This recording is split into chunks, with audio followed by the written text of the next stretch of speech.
Welcome back, Mando.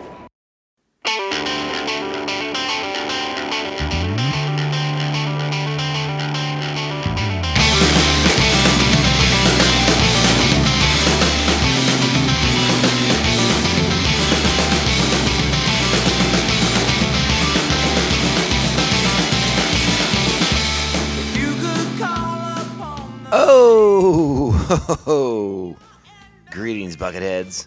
Mayvar Tagar. Welcome to our 317th, honorably honoring the honorable episode of Mandovision. And I am your host, Narguy Tom. Thank you so much for checking out our small independent Star Wars podcast. We are so glad you're here. Reach out to us on the socials. We're at Mando_Vision on Twitter /X and Instagram. Email the show, mandovisiontom@gmail.com. And remember to like, subscribe, follow, and share the show with all the Mandalorians in your covert. All right, Bucketheads, we are back for another episode of our Star Wars Rebels rewatch, and it's a very exciting episode. It's a big one. A lot to kind of.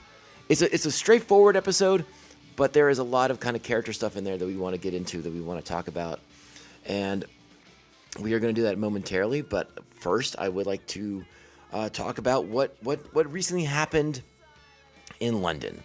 And that was a screening of the original, unaltered version of Star Wars. Something that people haven't seen, basically, since 1977. Because, again, Lucas did do small tweaks and things like that here and there after it was originally released. You know, when it first dropped, it wasn't Episode 4. It was just Star Wars. So look, he's always sort of messed with it in small doses. You know, obviously the 90s brought us the special editions, and those were the big changes.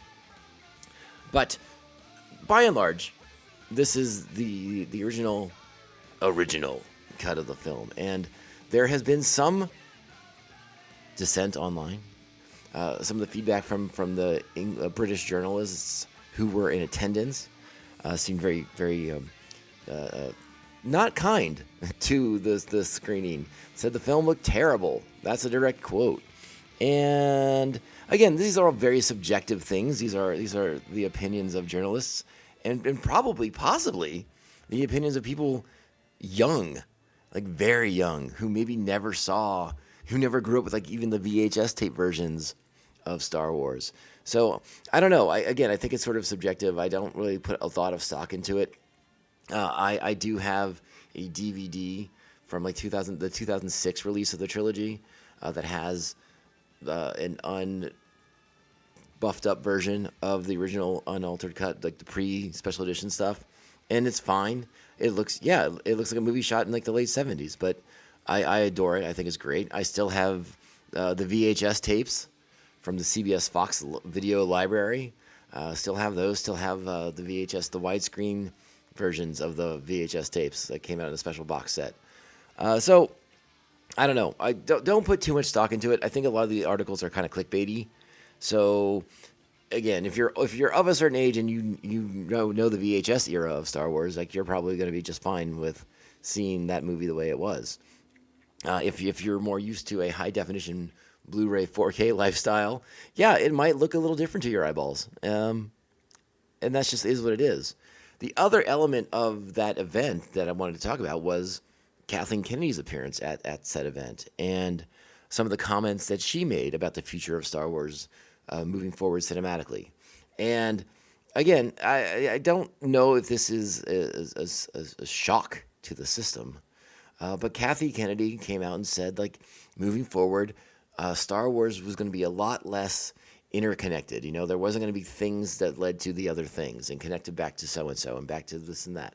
And all I have to say about that is bravo, because that is all I've been asking for many, many years.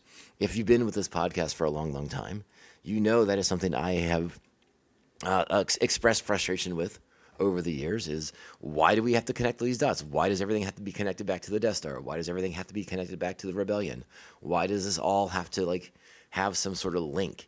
It doesn't have to. You can just tell stories set in a galaxy far, far away, and we can all have a great time with it.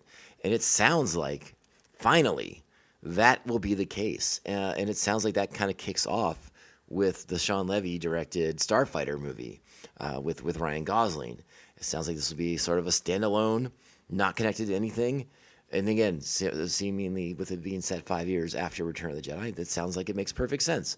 You don't have to connect back to anything. You can be your own thing. You can tell a new story and just enrich and expand the Star Wars galaxy and what we know about it and what we have seen from it.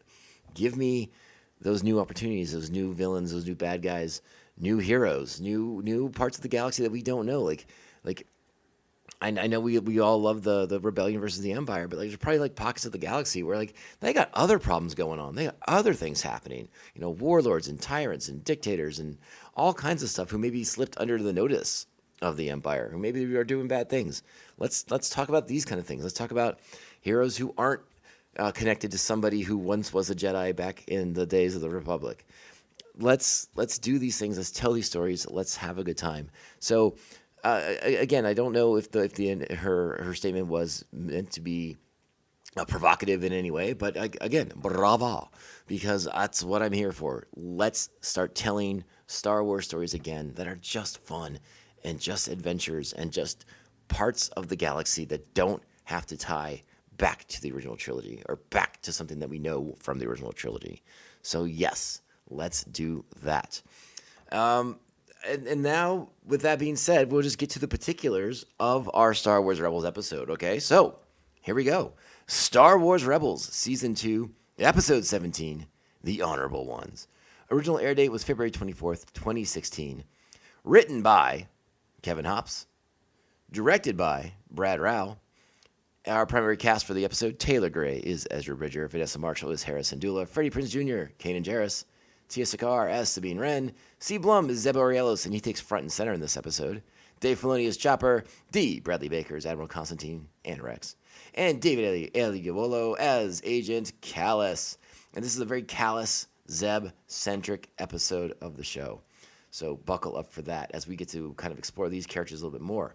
Our plot for the episode, Zeb and Agent Kallus are stranded on a frozen planet together and must work together to survive. It's a tried and true plot. It has worked very well cinematically. If you are an old person like I am, and if you enjoy the movies of Lee Marvin like I do, you might remember Hell in the Pacific. Very much the same kind of movie as this episode. But more importantly, sci-fi fans from the 80s, also like myself, you might remember the remake of Hell in the Pacific, also known as Enemy Mine, starring Dennis Quaid and Louis Gossett freaking Jr. All right, so we're treading familiar territory, but we're doing it now with a Star Wars twist. And what's exciting about this episode is that we are now going to have to examine Kallus in a way we haven't had to before. Up to this point, he's been kind of like one of our big bads. Like, yes, he's not an Inquisitor, he's not Darth Vader, he's not the Emperor, but on the Imperial level, of the Imperial military level, he's been our main sort of bad guy here. He's been targeted. He's been tasked with pursuing the rebels, capturing the rebels, squashing rebellion throughout the Empire. Early in season 1, they really played him up as villainous. He seemed to be taking a large share of the credit for the massacre on Lasan against the Lasat people. This episode, we begin to walk that back a little bit. We begin to see that Kallus maybe was acting big because he does believe in the Empire.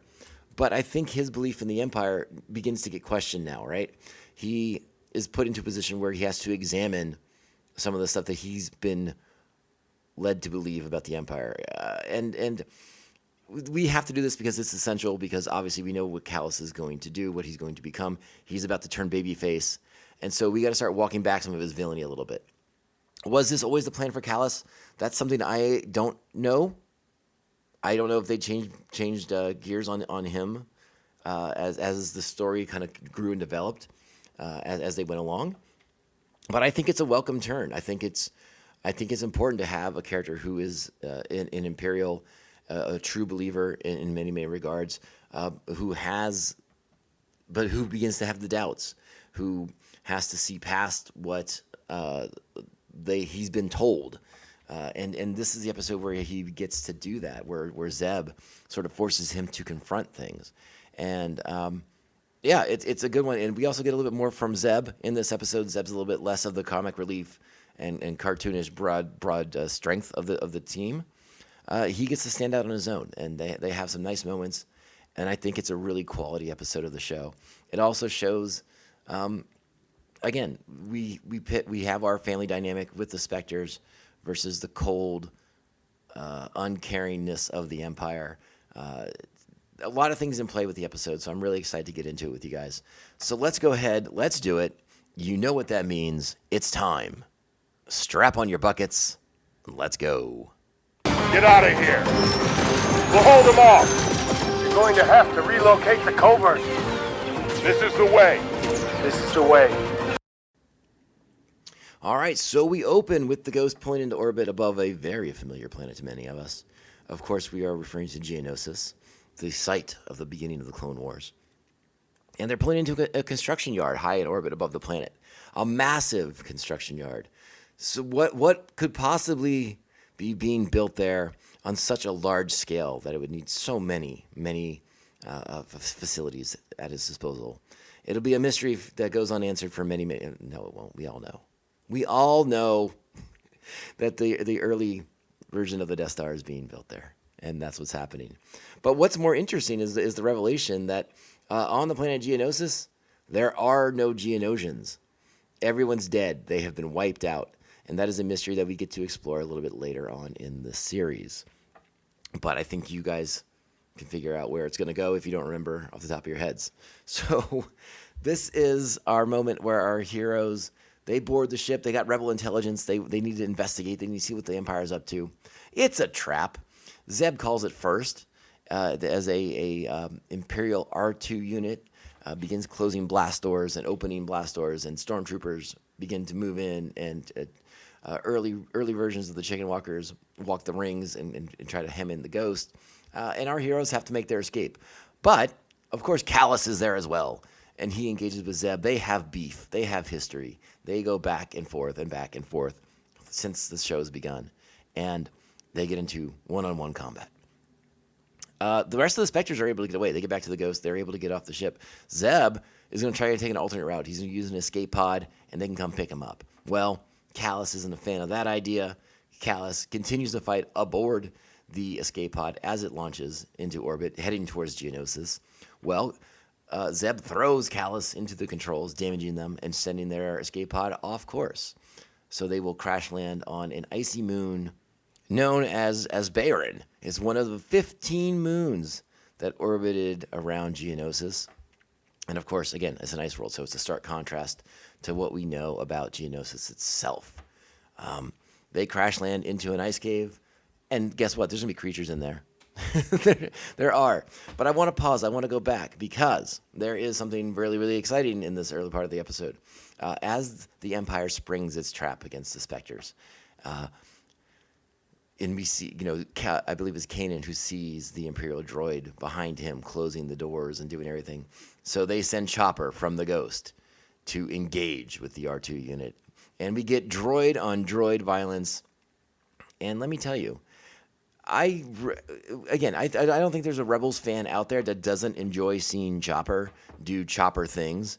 And that's what he does. He gets into some serious, hardcore combat with this R2 unit. Just kind of knocks the crap out of him. Now, as a proponent for the sanctity of droid life, droid on droid violence it makes my heart hurt. But, these Imperial droids, they just want to do bad things, and we can't allow that. So Chopper comes to the rescue, and I think it's a really cool moment. I did really, really enjoy it quite a bit. Now let's cut back to Baron as our hero Zeb, with his mortal enemy Callus, have crashed and are stranded on this frigid moon together. Callus is injured in the crash. He hurts his leg pretty badly. But Zeb is being Zeb. He's an honorable fellow, so he's not just going to abandon Callus to his fate. He's not going to take a cheap shot and shoot him in the back or just crush his skull like he probably could. No. He's going to help him survive this whole thing. And when we stumble across the Bonzami, which are the creatures that inhabit this ice cave, which, in case you wanted to know, is actually a play on the word Zamboni, the ice resurfacing machine of hockey fame. And you may notice that the front snout of the Bonzami is snowplow-esque. That is by intention. And oh, there you go. And listen, let's get to like our first big moment here. They're helping each other against the Bonzami. They are begrudgingly helping each other survive against the elements. Like, they're not friends. There's a severe distrust amongst them. Zeb begins to call this out by pointing out the fact that all the Geonosians have been wiped out, and Callus, tries to refute that as being something that's the Empire's issue. Like, why would the Empire possibly want to kill all the Geonosians? What would it possibly gain them to wipe out the Geonosians? We know the answer, but again, Callus has the curtains over his eyes, and he doesn't yet. But this begins our sort of moment of these two characters beginning to understand each other, beginning to understand that they are not necessarily what they are in each other's eyes.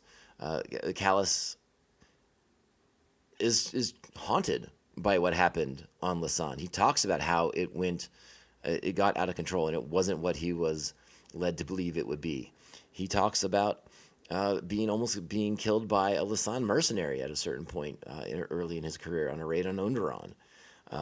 And again, we begin to give a little bit of humanity to Callus as a character.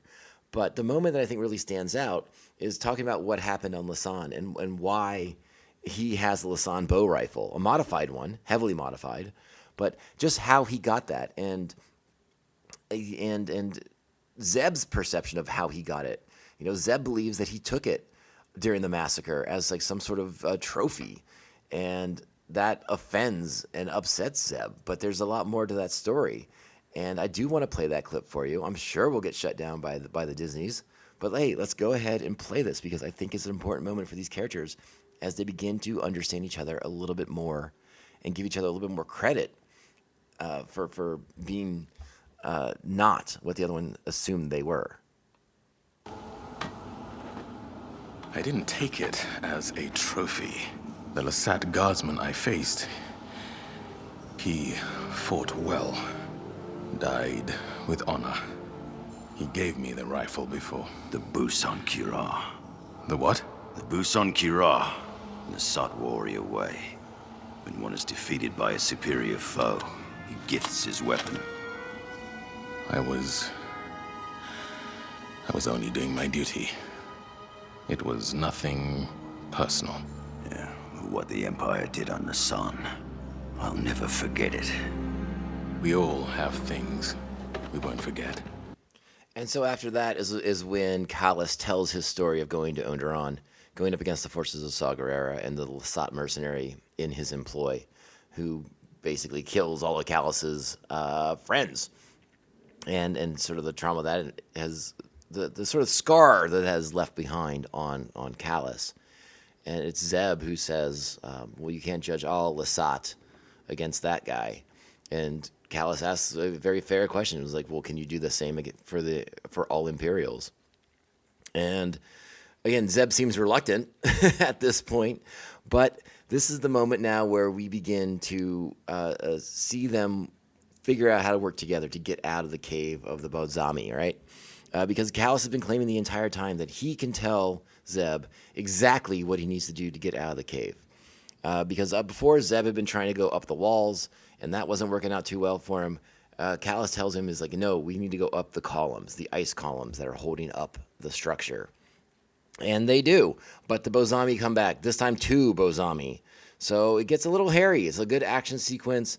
Again, you have Callus, who is physically limited in what he can do, and Zeb doing a lot of the heavy lifting here, doing a lot of the work to get them up into a position to escape the cave. You have Zeb climbing over a Bonzami, using them as sort of like a giant elevator, living elevator thing. It's a great sequence, and they get out of the cave. They have their magic heat rock to help get them to stay warm, but they're out in the elements now, and it's cold and it's dangerous, but it's no good. Now, what I failed to mention was one of the reasons why it was so important for them to get out of the ice cave is because Zeb has the transmitter, right? Like, he's going to be able to send a signal out so they can get rescued. So they have to get out of the ice cave. It's one reason why they had to go. Obviously, the Bonzami are a big reason why they also have to go. But getting out a clear signal now so that people know where to go, because they did not crash on Geonosis. Everyone thinks they crashed on Geonosis. They did not. So now that they're clear, they can send the signal. They seek shelter. And again, they have another quiet moment where they're able to sort of, I don't know, talk to each other as people as opposed to adversaries. So let's go ahead and play this moment. Again, you're going to hear the howling wind around them. So that's why Callus is kind of yelling. But let's go ahead and play the scene, because I do like it. And again, this is that pivotal moment of us walking back Callus as like our big bad, as one of the big bads for the rebels, because we're going to start to see him in a different light as he's getting ready to make his babyface turn. So let's check it out. Good stuff right here. On Lasan, it wasn't supposed to be a massacre, but I realized the Empire wanted to make an example. I know before I took credit for it. What happened on the sun? It's over for me. Moved on. By the way, it's Zeb.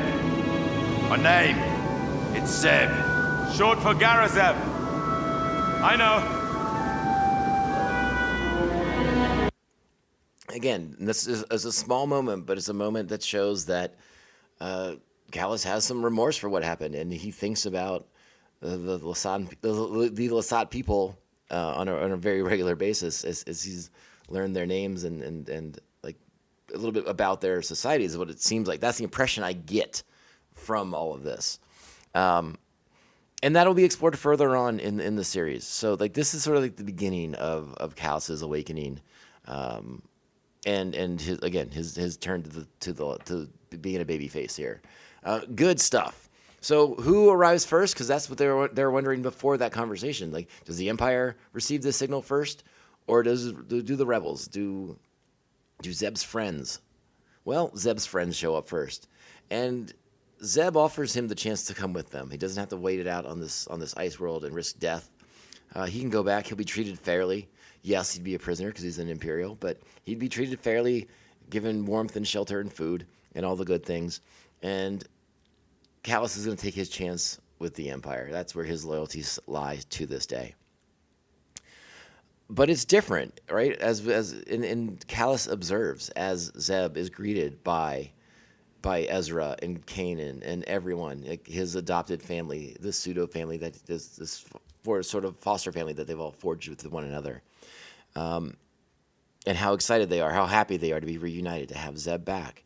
And then they take off and they go about their business. And once the Empire finally does arrive and Callus is back on board and he's limping around the Star Destroyer, no one seems to care. No one pays him any mind. Admiral Constantine doesn't give a flying flip about him. And Callus just goes back to his chamber, a cold, empty room with just a bunk and a trunk. And he kept his rock. He kept his heat rock. Little souvenir, right? A little memento of his time with Zeb, right? Right? In love? Maybe? I don't know. I made that up. But he goes back and he's alone. And he feels alone. And he's isolated. And it's the exact opposite of what he sees from Zeb. And that is sort of the contrast of the Empire, right? That is sort of the contrast that the show makes between family and the Empire and how things have changed since the time of the Republic. Again, it's been talked about ad nauseum, and I agree with the sentiment 100,000%. But we spent a whole bunch of time with clones who are physically, genetically identical to each other by finding out that each one of them is their own unique person and individual, and have their own lives and hopes and dreams and personality traits and all these things. And when the Empire comes into place, it's all these people who are different, who are individuals, who are people, throwing that all away to be the same, to be one, to be hidden behind masks and be identityless. The cold, stark reality of the Empire. So yeah, this is the beginning of Callus opening his eyes and seeing that maybe the Empire isn't quite what he thought it to be. So great episode. I really enjoy this one. It's easily 8 buckets.